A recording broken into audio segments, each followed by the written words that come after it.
I wasn't meant to be outside. My parents were strict and I was far too young to refuse them. I always cleaned my room without a second warning. There wasn't a single chore that I had to be reminded of. I always followed my 8 p.m. curfew. Yet there I stood, barefoot and shivering. It must have been well after 11. The village road lights had already been turned off, but there I was, standing outside of the cottage with nothing but moonlight to keep the darkness away. If my father caught me, he would surely give me a beating. If my mother caught me, she would surely tell my father. My back ached at the thought of the danger that I was in, but regardless of how much I tried, my legs refused to move. Some invisible puppeteer was forcing me to stand outside in the middle of the night. At least I wasn't alone. Next to me, pale in the moonlight, stood Jeffrey, my best friend. Across the street, Maria, the girl with the perpetually angry mom, stared back at us. All of the village children were standing outside of their cottages, just as terrified as I was. I tried speaking to Jeffrey, and he tried speaking to me, yet when we opened our mouths, no words came out.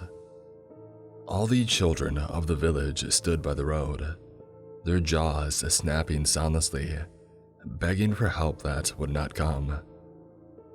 Slowly, creeping with an echo through the valley, it came. Mr. Mobino's ice cream truck. Mr. Mobino was the only ice cream salesman who would come to the village. All the children loved him. The jingle of his ice cream truck would always herald in a moment of happiness into the monotony of rural life. His frozen treats would cheer us all up on the grayest of days. It wasn't just because of the ice cream that every single child would chase after his truck, though. We loved Mr. Mobino because he wasn't like the other adults in our lives. He smiled and laughed and told us interesting facts about lizards, where our parents spoke of harsh winters and warned of a slim harvest. Mr. Mobino made us excited about the world that we lived in. He made every day exciting. He made every day sweet. The ice cream truck jingle grew too close to be mistaken. For a moment, I was certain that Mr. Mobino would jump out of the night and save us from whatever sleepwalking trance we had been lulled into. But when I finally saw the truck, all of my hopes of aid came crashing down. It wasn't the same truck I would wait for every afternoon. No, the truck that came riding through that village was completely different. Gone were the cheery ice cream advertisements and the calm blue paint of the truck. Instead, the truck was covered with pictures of bats and skeletons that looked like they were drawn by someone who hates children. The truck glowed in a sickly neon glow. It was almost as if it was surrounded by some horrid spores that fed on our fear. I didn't want to follow the truck. The sight of it made me so scared that I wanted to scream. But I couldn't scream. And whatever puppeteer controlled my legs refused to acknowledge my fear. I found myself walking behind the truck. I was not alone. More and more children joined in as we followed the glowing machine to the edge of the village. They were all trying to scream. They all wanted to go back to the safety of their own homes. Yet none of us could resist the call of the neon green ice cream truck. Once we had reached the edge of the village, the truck rode off into the nearby woods. Beneath the cover of trees, the moon and the stars had disappeared. We were all trapped in the darkness, with a single sickly light to guide us. The truck stopped. The children of the village shuffled themselves into a line. We moved towards the window of the truck one by one, just like we did every day when Mr. Mobino came to our village. Yet this time around, there was no laughter or cheers. We simply moved one by one, awaiting to be served in complete silence. When I saw him, I tried to scream again, but all my throat could release was a hiss. The man leaning out of the truck barely resembled Mr. Mobino. His fancy mustache, his bushy eyebrows, they had all disappeared. Mr. Mobino's face was completely hairless, and his usual look of joy was replaced with a vacant stare. It wasn't Mr. Mobino that had frightened me, though. It was what he held in his hands. It wasn't ice cream. With no control over my hands, I took it. But it wasn't ice cream. Where once perfect scoops of creamy vanilla rested, something moved. The dim green glow of the truck didn't provide much light, but I could see the bits of pulsing flesh in my cone. It wasn't ice cream. With no control over my hands, I took a bite, my mouth filled with the taste of iron. When I woke up the next morning, I felt horribly weak. Each breath that I took rattled through my lungs. I felt like I was nothing but skin and bone. Every bit of my body wanted to stay in bed, but my mind was frenzied by the events of the night. I nearly broke my back running down the stairs. My parents were strict, but I had no qualms telling them about what happened the night prior. When I rushed into the kitchen, however, the words would not come to me. I stood in front of my mother and father with my jaw wide open, unable to speak. At first, I was scared that I had gone completely mute. But when my mother asked me if I wanted breakfast, the ability to speak suddenly returned to me. The answer to her question was no. There was something horribly wrong at the pit of my stomach. Food was the last thing on my mind. I made a couple more attempts to communicate what had happened the night prior to my parents, but I once again found myself speechless. Things were no better at the schoolhouse. When I tried to speak to Jeffrey or to Maria, or to any of the other kids that were witness to the neon green ice cream truck, the words simply wouldn't come. We were all aware of what had happened the night before. The reality of the nightmare was unavoidable in our eyes, yet we couldn't speak about it. During lunch, it was impossible to eat. The thought of chewing, of swallowing, of consuming any form of nutrition, it was downright revolting to me. My body refused any idea of food. Even the mere thought of it made me gag. Yet somewhere in my core, an insatiable hunger festered. My body didn't crave food. It craved something else. As the school day carried on, that relentless longing grew stronger and stronger. Beneath my teeth, I could feel the gentle pulse of a foreign heartbeat. My spit tasted of iron. I wasn't the only one who was suffering. All of my classmates, all the children who had walked through the woods with me the night before, they all looked just as horrid as I did. Skinny shells of once happy kids with thick spit bubbling at the edges of their lips.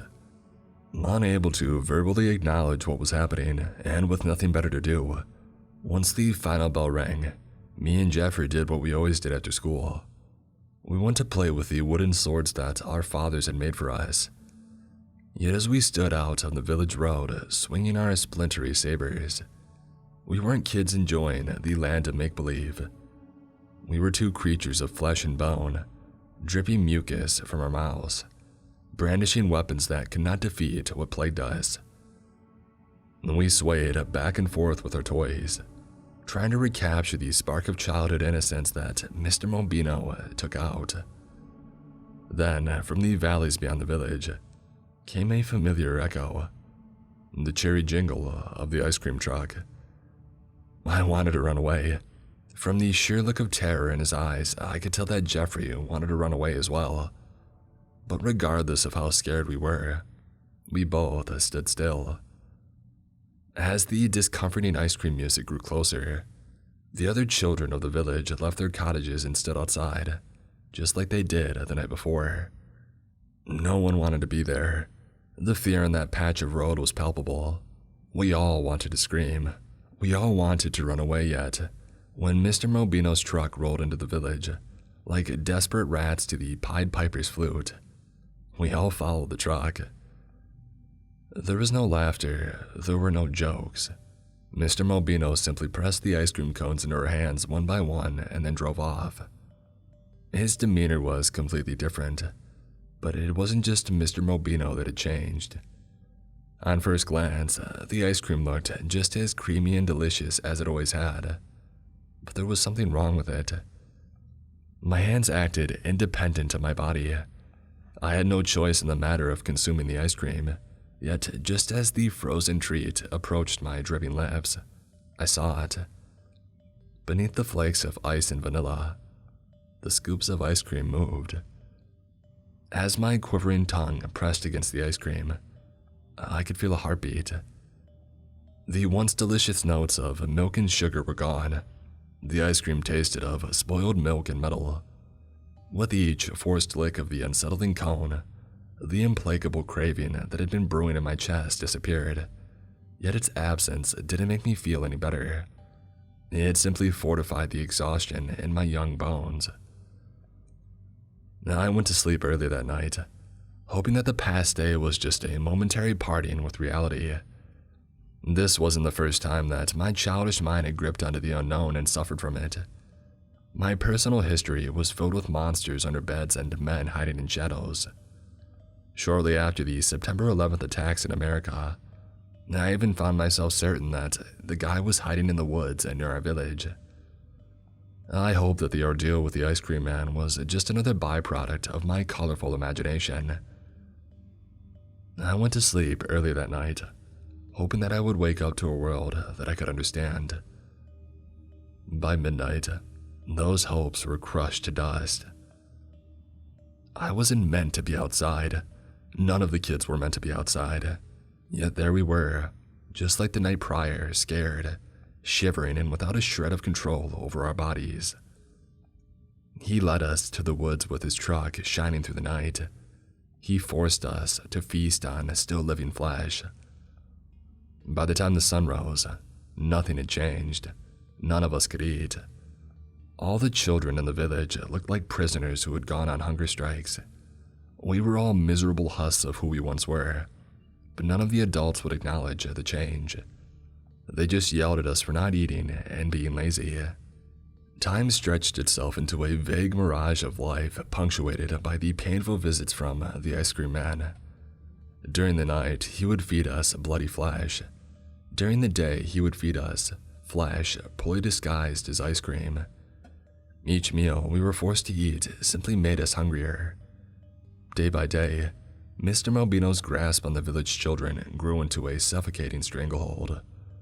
We all bore the signs of starvation. We were all trapped in a horrid ritual of Mr. Mobino's making, yet all the adults in our lives were blind to it. All the adults, with the exception of one old crone. It could have been a week after Mr. Mobino's transformation. It might have been a month. My perception of time was non-existent by then. The only thing that stood out to me were the visits of the demented ice cream man and the scolding my parents would give me for sleeping all the time.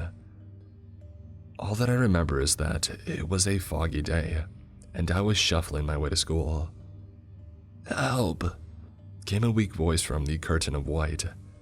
"Please, if someone can hear me, help. I've fallen and can't get up." Every muscle in my body ached. The last thing I wanted was to be disciplined with a ruler for being late to the schoolhouse. Yet as I heard the frail voice, I followed it. At first, I was scared that I was once again ensnared in the service of some invisible puppet master. Yet as I walked, I realized that I still had control over my body. "Please, gentle souls, anyone who can hear me," the creaky voice cried. "Please come and help an old woman who can't help herself." I followed the voice, not because I had to, but because I knew what it was like to be trapped in need of help. She looked exactly like the old woman who would show up an hour early in the church and sing their prayers over the priest. Yet she differed in two aspects. She was much older. Even though the old women of the village were well in their 80s, they looked like young maidens compared to the old crone that lay in the fog. The skin on the hag's face was so lifeless, so wrinkled and worn, that it seemed like she shouldn't be alive. The second thing that made the hag different from the old woman at the village were her eyebrows. Cosmetics are a rarity in rural life. They are something to be worn during celebrations by the young, if ever worn at all. Yet lying there by the side of the road, the strange woman's eyebrows were painted a dark bloody shade of red. A peasant boy," she said. "Would you be so kind as to help an old woman up?" The sight of the obviously fake crimson paint on the untouched ancient skin made me uncomfortable, and my tired muscles could scarcely hold up my arms. But without a second thought, I helped the woman up. Thank you, little peasant boy," she said, not letting go of me. "May the forest bless you, little peasant boy. May the forest bless you." She wrapped her sagging arms around me and squeezed me in for a hug. For someone who wasn't able to get off the floor on her own, the hag showed remarkable strength. For a moment, it even seemed like my brittle bones would not stand the firmness of her embrace. But eventually, the hag relented. "My apologies, little peasant boy. I didn't mean to scare you. It has simply been a long time since I felt the warmth of young flesh. No one wants to touch an old wrinkly maid like me. Thank you for your help. Now you go on and..." Her sparsely toothed smile faded. The thick fake eyebrows rumpled into a concerned look. Young peasant boy, it would seem as if I was not the only one in need of aid here. Your arms, your eyes, I can see it as clear as day. You have been the victim of a malevolent spirit." She watched me with her one good eye, tracing the edges of her sickly lips with a crooked finger. "That won't do," she finally said, reaching into her coat. "It wouldn't be right to leave a young man with a pleasant heart without help." Out of her coat, she produced a pendant with a tiny blue stone in its center. "Here, take this, little peasant boy, an amulet of my own making. It will shield you from the forces of evil. Put it on and you'll be protected from any spirit that might mean you harm." The old crone made me uncomfortable, but there was the gentlest hint of sweetness in her tone. Without thinking twice, I took the pendant and put it on. I wanted to thank her for the gift, but instead, I screamed. I screamed in an uncontrollable burst of glee. As soon as the jewelry had touched my neck, an inarticulable wave of joy spread through my body. The exhaustion, the pain, the craving, all the things that had burdened me since the night Mr. Mobino led me out into the forest were gone. I felt like myself again. Profusely, I thanked the old crone, but she simply laughed. "No need to thank me. You have earned your reward with your kind deed. Now run off. Run off before I ask for something else in return."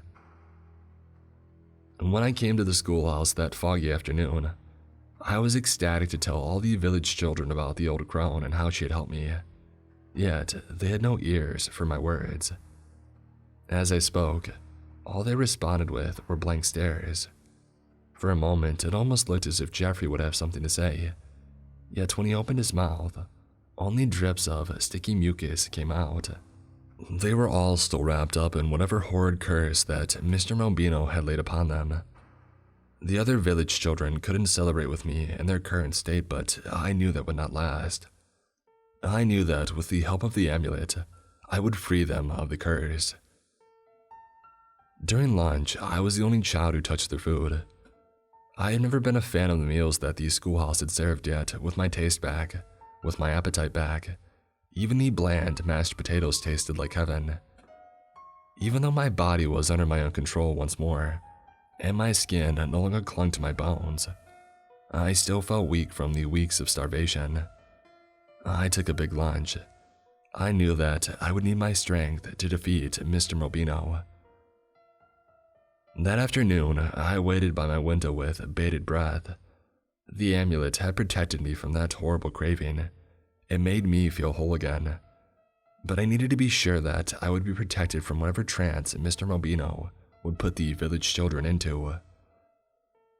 I watched as all of my friends followed the ice cream truck to the edge of the village.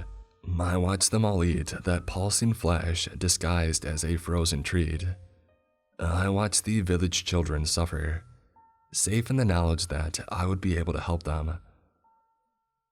I went to sleep while the sun was up that day. I went to sleep early, because I knew I would need all my energy to defeat Mr. Mobino. When the ice cream truck showed up again that night, I joined the procession of brainwashed kids as they marched into the forest.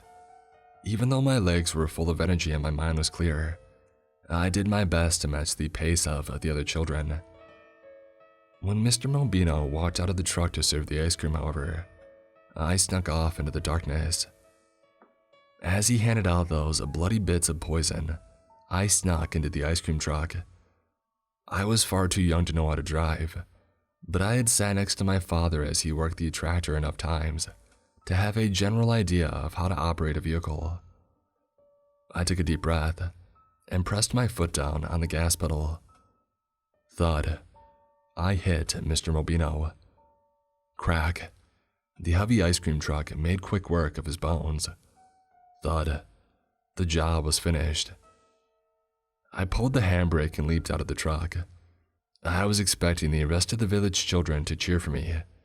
I did defeat the evil ice cream man that was forcing us to eat flesh after all. Yet they didn't. They didn't seem happy. They seemed confused. They were all looking at Mr. Mobino's body.